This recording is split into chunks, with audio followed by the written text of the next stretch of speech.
Hi, I'm Graham from Milo Greene. Hi, I'm Andrew from Milo Greene. And I'm James from FNF Presents, and this is Unplugged.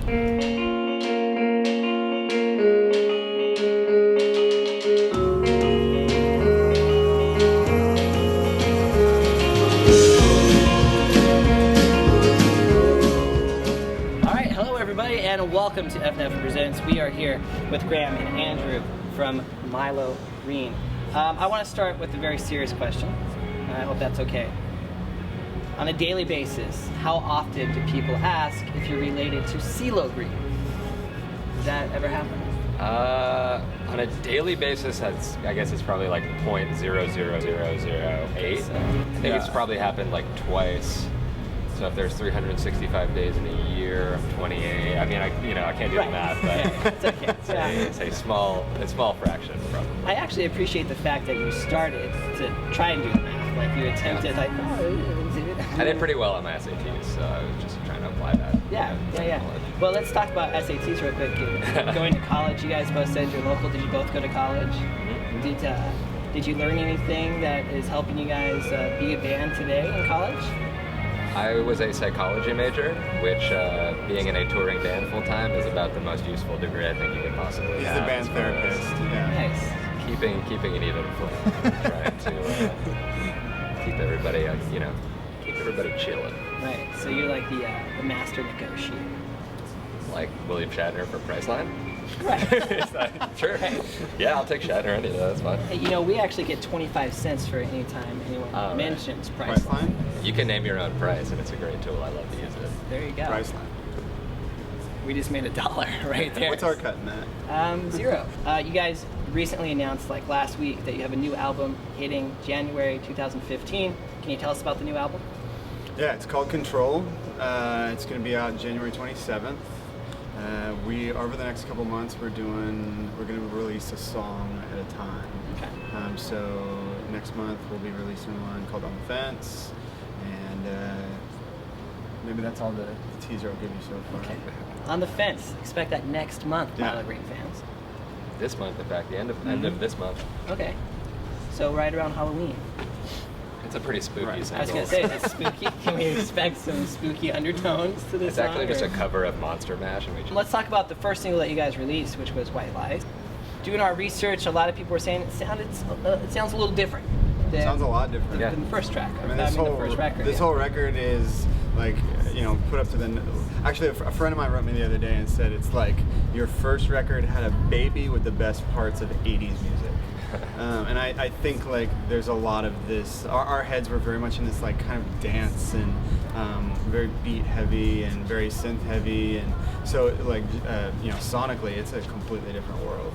And we kind of went into it kind of knowing that this, some people may not love this, but this is kind of just artistically it's what we were feeling right now. And I think that being said, White Lies, the song that we released, is the most in that direction. So it's an aggressive change because it doesn't have any of the rest of us besides Marlena singing. So our harmonies, which are kind of our calling card at this point, are not existent on the song.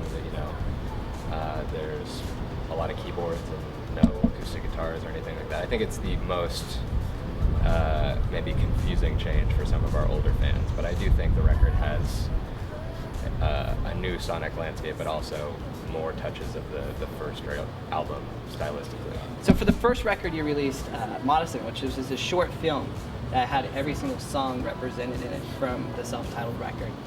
Can fans expect a similar cinematic release for the new album, Control? We don't have anything like that on the agenda right now. One of the cool things we've done is this guy named Sean Harris did a lot of the album art for the first album, and we've been collaborating with him a lot on everything from our photo shoots to again our album art, and then he started doing stuff for like Instagram and other social media. So it's kind of, we're taking the idea of, with Modestin we were looking to create kind of like an art piece for ourselves, and so with this one we've kind of taken that same mentality and thrown it over to kind of like I said, all the social media. It's kind of just anything that has to do with like visual art. We've been kind of really trying to find like a stylistic brand for ourselves. I heard a fun story one time about you guys' name. order to confirm that story is true, I'm not going to tell you what it is, but I'm just going to ask you, how did you guys come up with the name Milo Greene? CeeLo Green had a son, and he named him Milo. There we are, right? You see, at first you guys pretended like I didn't. I don't know what you're talking about, CeeLo Green. But now you're just pulling out all the jokes. We're upping the percentage now. Yeah. If we keep talking about it, then more. It's, so, yeah. But what was the inspiration behind the name? A couple of us went to college together, and we were performing in bands at the time, and we thought of this idea to create Milo Greene as a faux booking agent.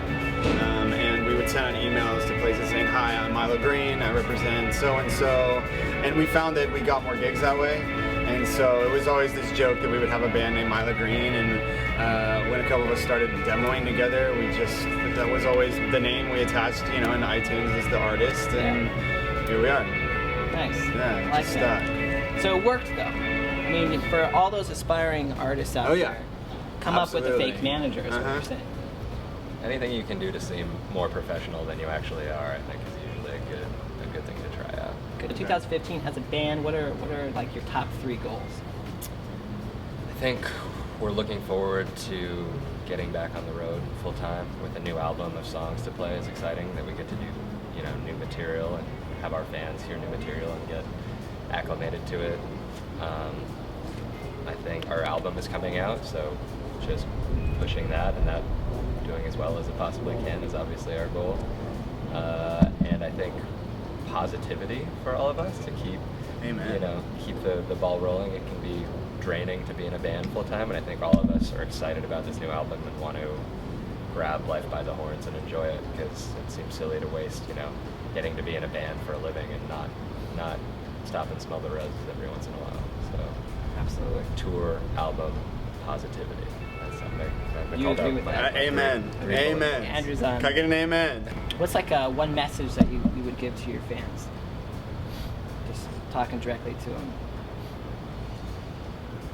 I love you. I'll never leave you. If you ever need a warm hand to guide you through the night, I'll be here for you. This is what I do. Appreciate it. Make sure you check out Milo Greene's new album. It's coming out January 27th, 2015, the new year, so you can start your year off right. Check them out on social, like them on Instagram, and anything else they're doing. And we'll catch you on the flip side. Thanks.